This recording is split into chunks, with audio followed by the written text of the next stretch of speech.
Hola, ¿cómo le va? Acá estamos en la actividad número 2 de la diplomatura en filosofía de la liberación. En este caso lo que hay que hacer es agarrando un documental, un libro o un video de un grupo de teoría del sistema que haya luchado por una ley, hacer una comparación y ver con los textos que vimos dónde está el pensamiento descolonial,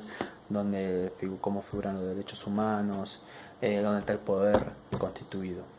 En este sentido,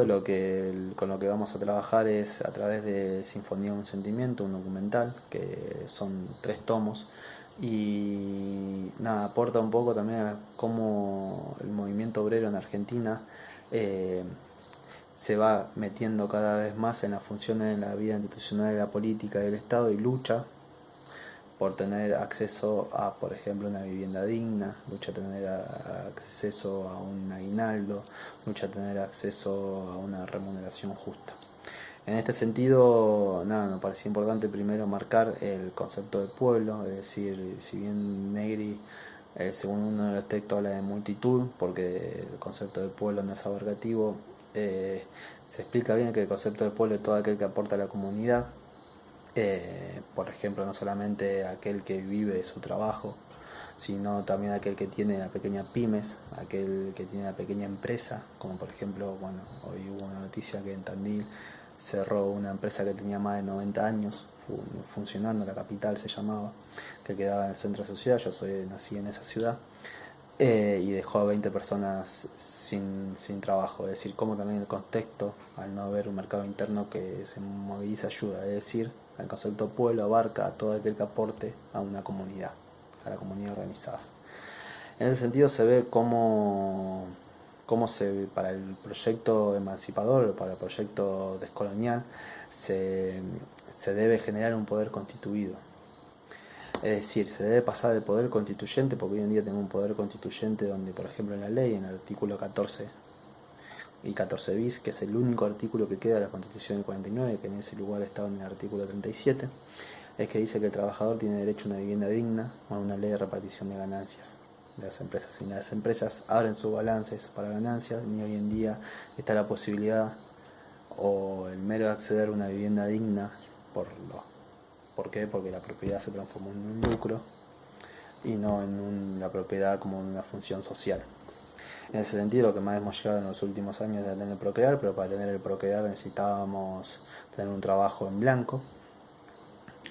y más del 30% de trabajadores más del 30% de la población trabaja en negro, y cerca del 10% está desocupada. Entonces se visibiliza en este caso cómo se necesita primero un poder constituyente, es decir, que esté en la ley, después un poder constituyente asambleario, que quiere decir que los representantes, en este caso la Organización Libre del Pueblo, bueno, los diputados responden a esas organizaciones libres del pueblo, y cómo eso se transforma en un poder constituido. Y también las luchas por los derechos humanos, es decir, si vemos la vivienda como un derecho humano fundamental o lo vemos como un lucro. Últimamente, en los últimos años, hemos visto cómo muchas veces el sistema ha utilizado más los derechos humanos de una forma más civil, más individual, que de forma ahí le ha sacado el cego de la importancia del derecho humano de comunidad, a poder comer, a poder reproducirte materialmente. Bueno, este es básicamente mi aporte. A partir del documental se ve cómo se constituye